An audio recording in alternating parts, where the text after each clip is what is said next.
dia. Hoje, quarta-feira, 8 de abril. Estamos dando início a mais uma reunião matinal, onde falaremos sobre o IPCA. Veio alto, sim, mas abaixo da mediana. A mediana era de 1,37 e veio 1,32 o IPCA em março, muito por conta da elevação de energia elétrica. A gente falou isso no início do mês de março, né? Várias tarifas aí foram elevadas.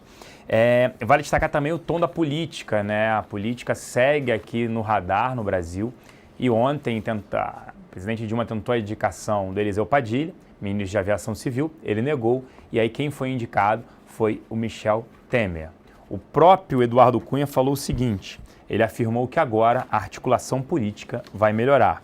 E o ministro-chefe da Casa Civil, Aloysio Mercadante, falou que também que confia Temer é leal ao projeto e ao governo e à presidente. A gente acha que acalma um pouco os ânimos em relação a isso, né? Não tinha um articulador, tentaram primeiro o Mercadante, não deu nada certo, o presidente não estava conseguindo falar com o Congresso, nesse caso o PMDB, agora parece que sim, você está com o Temer ali, e isso a gente até comentou, isso seria positivo para a Bolsa. A Bolsa ontem abriu até, apresentou uma melhora, depois uma piora quando líderes do PMDB destacaram que Eliseu Padilha não aceitaria isso, e acabou fechando um 0 a 0, 0,02% de queda.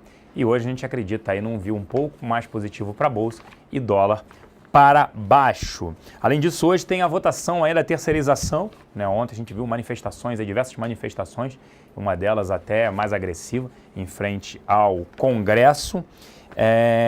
E vale destacar no mercado internacional, na agenda hoje às 15 horas tem a ata do FONC, a decisão aí do Fed. Antes disso, você tem por lá 10h30 o presidente do Fed de Nova York, ele vai discursar, e no mesmo horário o FMI também fala de um relatório sobre estabilidade financeira global. Às 11h30, outro dado relevante, são os estoques semanais de petróleo pelo Departamento de Energia.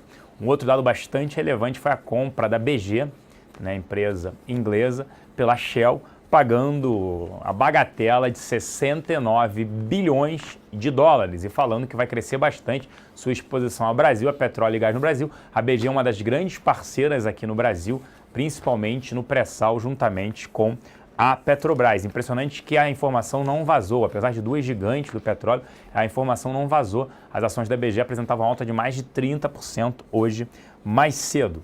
Na Europa, Londres é que acaba subindo muito por conta desse deal aí com a BG, né? Como eu falei, a ação subindo mais de 30%. Os futuros nos Estados Unidos estavam em leve alta, todo mundo com a cautela em relação da alta do FONC. E petróleo apresentava queda, todo mundo aguardando aí o relatório do Departamento de Energia que sai às 11h30. Agora eu vou chamar aqui o Caio Toledo para falar sobre como é que abriu aqui o futuro da Bolsa e também dólar. Bom dia, Caio. Bom dia, Celso. Bom dia, SP. Vamos lá, pessoal, fazer primeiramente aqui um giro dentro do mercado futuro, falando de índice e dólar. Como era previsto ontem, nós já havíamos comentado na hora do gráfico, hoje é um dia que se espera dólar para baixo e bolsa para cima. Fundamentos e também um pouco de técnico envolvido nisso, pessoal. A gente viu ali, nós conversamos ontem sobre um canal no Ibov que foi superado e deve seguir rumo, é um pouco alto, mas até o rumo de 58 mil pontos. No dólar, pessoal, atenção, nós temos um M ali, um pivô de baixa no diário. Deve ter uma pressão compra e venda, uma guerra nesse ponto de 3,120. Porém, vamos ver, até acho que às 10h30 a gente consegue tirar alguma conclusão mais sobre para onde deve ir o dólar para os próximos dias. Mas por enquanto essa questão de IPCA vindo um pouco abaixo é muito bom, acaba sendo um dado positivo, mas tem que ficar ligado muito na ata do FONC. Também cabe lembrar sobre o pessoal lá do Fed de Nova York comentando, seria algo a ficar atentos.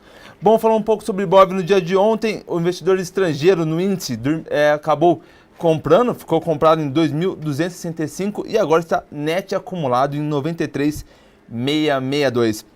Já no dólar, ontem também foi um dia positivo, o investidor estrangeiro comprou 9.122 contratos e agora está net comprador em 194.464. Falando um pouco sobre operações fora índice dólar, que são aquelas operações que a gente faz ao longo do dia. O Danilo me passou SUSB 5, nós também podemos ter TIM P3, CEMIG, BBAS, Light e Gafisa. E agora foi finalizado Ciel e BBSE. Eu volto com vocês já falar sobre commodities e volto com você, Celso. Obrigado, cara. Daqui a pouco ele volta para falar um pouco mais de commodities, né? O fluxo aqui na casa ontem, locais terminaram o dia net vendedores em 51 milhões de reais. Foram compradores de Vivo, Rumo, Bradesco ON, Loja Gênesis, Susb 5. Foram vendedores de Lame 4, BR Malls, Ambev, Bradesco 4 e Cosan. Nas duas pontas, Petro 4, BB Seguridade, Itaú 4, BVMF e Klabin 11. Já os estrangeiros terminaram o dia net comprados em 6 milhões de reais. Destaque na compra para Itaúsa, Petro 3, Ultrapar, Ambev e Brasil Foods. Na venda, OIBR4, Copasa, Timp 3, Banco do Brasil e Dufre, né? DAGB 33. Ambas nas duas pontas, Petro 4, Itaú e Bradesco 4. Destaque agora da Petrobras, né? Falar um pouquinho.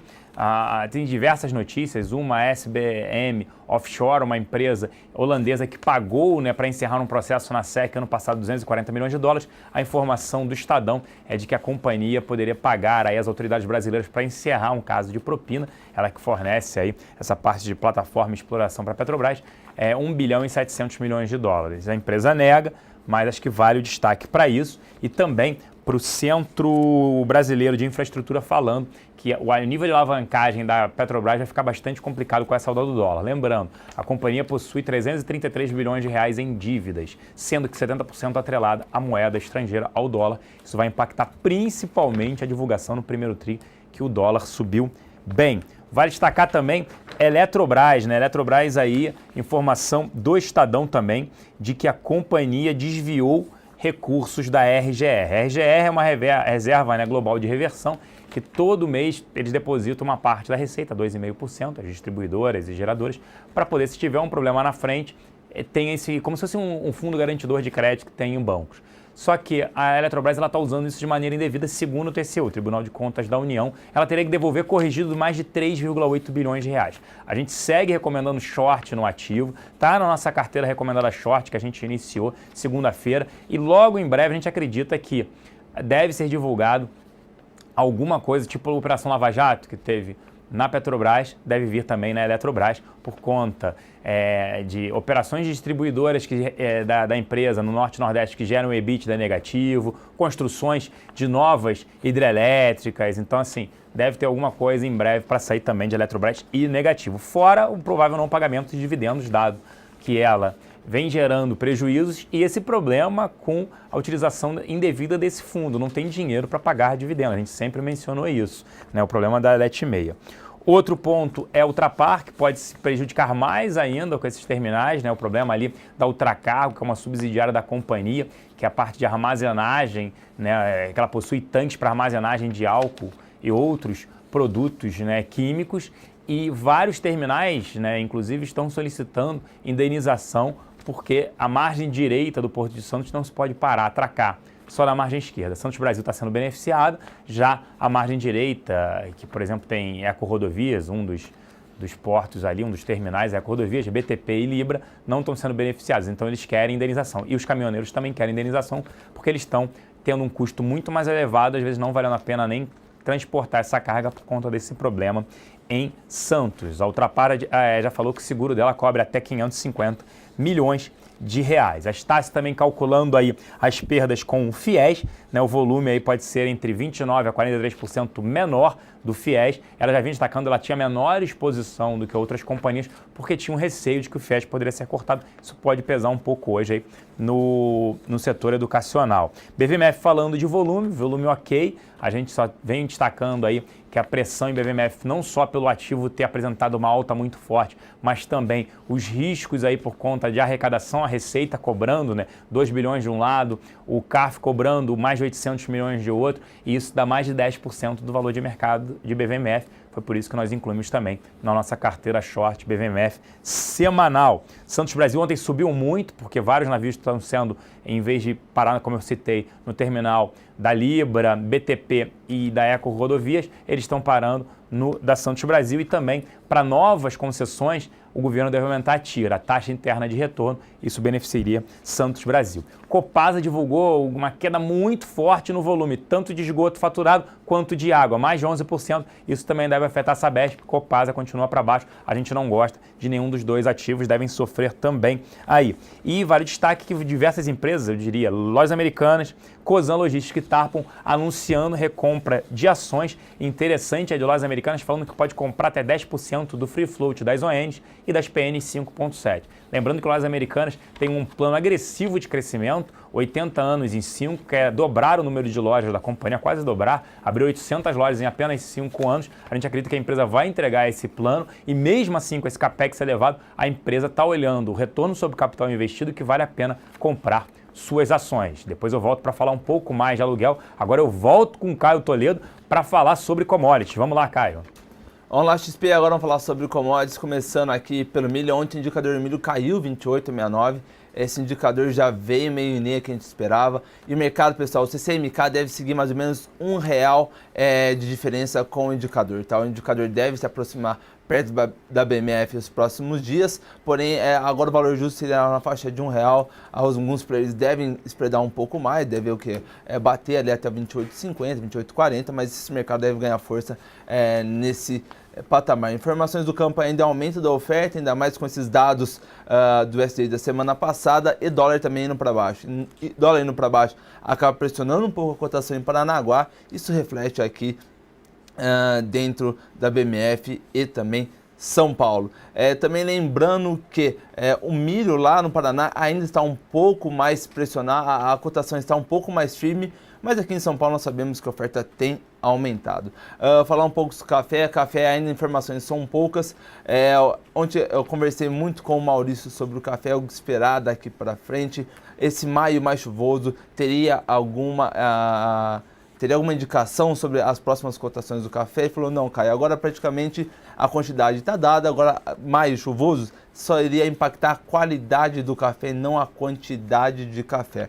Então, as informações do campo são poucas, ainda estamos estimando aí 40 a 44, mais ou menos a safra desse ano, e ainda o café deve seguir mais ou menos de acordo com a especulação de forma mais técnica. Fundamentos ainda são muito poucos. A gente viu Colômbia falando um pouco de produção e exportação menor, porém o mercado está dando praticamente de forma técnica e olhando também muito o dólar. Hoje, pontos, vamos ficar esperando aquele 186, acho que vamos tentar esperar novamente esse rompimento desse pivô de alta para a gente entrar comprando. Na contramão, só se vê algum pivô de baixa lá em Nova York, algo para nós tradarmos dentro da BMF. Por último, falar sobre o boi gordo, o indicador do boi gordo subiu 149,72 e o boi gordo parece que não tem fim, o preço subindo muito.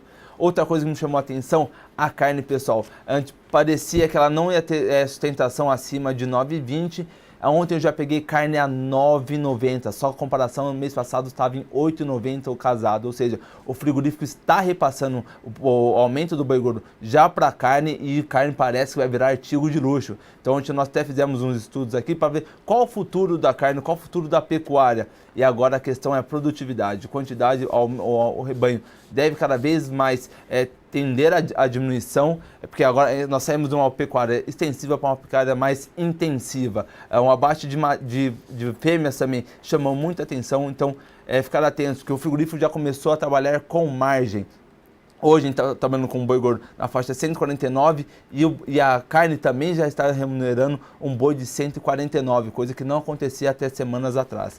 Então, pode ter sustento mais altas desse boi gordo, mas de mercado todo mundo comenta até que ponto vai esse balão irá estourar, uma vez que com o fim das chuvas nós podemos ter um volume de oferta, um aumento de volume de oferta nesse maio já. Então, tem aquele ditado que eu disse já para vocês, que tem 3 coisas que tiram o boi do pasto, que é o fogo, o frio e a falta do dinheiro. Com o frio aproximando, será que o volume aumentará? Então, essa é a grande dúvida de mercado. Vou bater nessa tecla mais uma vez, assessores ou quem é produtor rural, fazer o hedge. Agora acho que é um momento muito bom, fiz algumas contas ontem. Hoje, um confinamento de boi vale sim a pena para outubro, então fiquem atentos aí, quem é produtor rural ou possui clientes que são produtores rurais, para fazer o hedge. Então, da minha parte por hoje é só isso, desejo a todos um excelente dia e volto com você, Celso. Obrigado, Caio. Então é isso, quem comeu carne comeu, não comerás mais. Vai só para exportação. Como disse já o governo, vai comer ovo. Vamos lá, falando de aluguel. Mesa de BTC, demanda ontem por BRPR, PDG, OIBR, Vale 3, Vale 5, Petro 4, Usim 3, Tecnisa, Vivo 4, Loja Gêner, Natura. Foram os destaques. Principalmente Vale 3 e Vale 5, muito demandadas. Vale 5 não tem problema, Vale 3 teve um pouquinho de recall ontem. Vale a pena destacar também Cirela, OGX, CSN, Usim 5, Smiles, Prumo, Jet 4 e OIBR são aí as que possuem o maior nível de aluguel sobre o Free Float. Vale lembrar que a partir das 11 horas nós temos hoje o nosso XP Connection na Infomoney, que vamos falar sobre o mercado de trabalho brasileiro e também da nossa bolsa, que como a gente já falou, estamos um pouco mais otimistas com o mês de abril e o político pelo menos caminhando aí nos trilhos. Um grande abraço, um grande início de dia a todos e aguardamos vocês a partir das 11 horas na Infomoney. Até lá!